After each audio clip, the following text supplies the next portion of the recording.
ନାଇଁ ମୋର କହିବା କଥା କି ଏଇ ଯୋଉ ପୂଜା ପାର୍ବଣ ଭିତରେ ଯୋଉ ଡିଜେ ବାଜୁଛି ୟାକୁ ସମ୍ପୂର୍ଣ୍ଣ ରୂପେ ବନ୍ଦ ହେଇଯିବା ଠିକ୍। ନମସ୍କାର, ଜୟ ଜଗନ୍ନାଥ। ମୁଁ ଉମେଶ ଚନ୍ଦ୍ର ତ୍ରିପାଠୀ, ଯାଜପୁର ଟାଉନ। ନାଇଁ ମୋର କହିବା କଥା କି ଏଇ ଯୋଉ ପୂଜା ପାର୍ବଣ ଭିତରେ ଯୋଉ ଡିଜେ ବାଜୁଛି ୟାକୁ ସମ୍ପୂର୍ଣ୍ଣ ରୂପେ ବନ୍ଦ ହେଇଯିବା ଠିକ୍। କାରଣ ଆ ଦ୍ୱାରା ବହୁତ କ୍ଷତି ହେଉଛି। ଯେଉଁମାନେ ଡିଜେ ବଜେଇ ଯାଉଛନ୍ତି ସେମାନେ ଅଥଚ ପୂଜା ପର୍ବାଣିରେ ଯେଉଁ ନାଚ ଗୀତ କରୁଛନ୍ତି, କେତେକ ଆମ ଶ୍ରେଣୀର ଲୋକ ଯେ ଭସାଣି ପର୍ଯ୍ୟନ୍ତ ଯାଇପାରୁନାହାନ୍ତି, ରାସ୍ତାଘାଟରେ ପଡ଼ିକି ରହୁଛନ୍ତି। ତା ସହିତ ଡିଜେ ବାଜିବା ଦ୍ୱାରା ସାଇଟ୍ରେ ଥିବା ଦୋକାନ ବଜାର ଥାକ ଉପରେ ମଧ୍ୟ ଜିନିଷପତ୍ର ଗଳି ପଡ଼ୁଛି।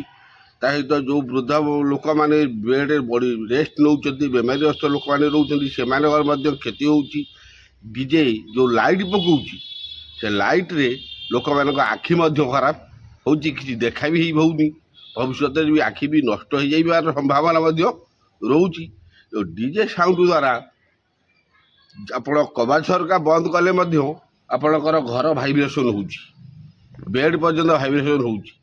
ତା ସହିତ ଯୁବପିଢ଼ିମାନେ ମଧ୍ୟ ଯେଉଁ ଡିଜେ ବଜାଉଛନ୍ତି ତାର ଅର୍ଥ ହିଁ ସେମାନେ କିଛି ବୁଝି ନାହାନ୍ତି। ତାଙ୍କର ଉଦ୍ଦେଶ୍ୟ ହେଉଛି କେବଳ ନାଚିବା। ନାଚିକି ମଧ୍ୟ ସେମାନେ କିଛି ମାତ୍ରାରେ ଯେଉଁମାନେ କି ମାଦକ ଦ୍ରବ୍ୟ ସେବନ କରୁଛନ୍ତି ସେମାନେ ମଧ୍ୟ ରାସ୍ତାଘାଟରେ ପଡ଼ିକି ରହୁଛନ୍ତି। ତାଙ୍କୁ ଫେର ଉଠେଇକି ଅନ୍ୟ ଲୋକ ନେଇକି ଆସୁଛନ୍ତି। ତେଣୁ ଡିଜେ ସାଉଣ୍ଡ ସମ୍ପୂର୍ଣ୍ଣ ରୂପେ କ୍ଷତିକାରକ, ୟାକୁ ବନ୍ଦ କରିବା ନିହାତି ଦରକାର। ଡିଜେ ଦ୍ୱାରା ଆମେ ବହୁ ପ୍ରକାର ଅସୁବିଧାର ସମ୍ମୁଖୀନ ହେଉଛୁ। ତେଣୁ ଏହା ମଧ୍ୟ ଡିଜେ ଆମର ବହୁତ କ୍ଷତି ମଧ୍ୟ କରୁଛି। ହଁ, ଏ ତ ଠିକ୍, ପେସେଣ୍ଟମାନେ ହଇରାଣ ହେବେ ନିଶ୍ଚିତ ରୂପରେ, କାହିଁକିନା ସେମାନେ ଏ ସାଉଣ୍ଡ ସମ୍ଭାଳି ପାରିବେନି। ଆଉ ଏ ସାଉଣ୍ଡ ଶୁଣିବା ଦ୍ୱାରା ସେମାନେ କିଛି ବି ତାଙ୍କ କିଛି ବୁଝି ବି ପାରିବେନି। ଯେ ପେସେଣ୍ଟ ଯେତେବେଳେ ଦେଖିବା ପିରିୟଡ଼ରେ, ଡକ୍ଟର ଦେଖିଲା ପିରିୟଡ଼ରେ ଯେତେବେଳେ ଡିଜେ ଯାଉଛି ତାଙ୍କ ଆଟେଣ୍ଡାନ୍ସ ବି ମେଡ଼ିସିନ ଠିକ୍ ରୂପେ ଦେଇ ବି ପାରିବେନି। ତେଣୁ ଡିଜେ ଗଲା ପରେ ସେମାନେ ଯାହା ଟ୍ରିଟମେଣ୍ଟ କରିବେ, ତା ଆଗକୁ ତ କିଛି କରିପାରିବେନି ନା, କିଛି ଶୁଭିବନି ନା।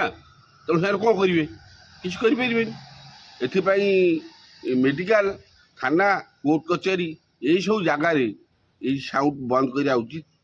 ତା ସହିତ ଡିଜେ ବନ୍ଦ ହେଇଗଲେ ଆମର ପାରମ୍ପରିକ ଯେଉଁ ବାଦ୍ୟ ରହିଲା ତାର ଚଳପ୍ରଚଳ ହେବ, ସେମାନେ ସେଇ ୟୁଜ୍ କରିପାରିବେ।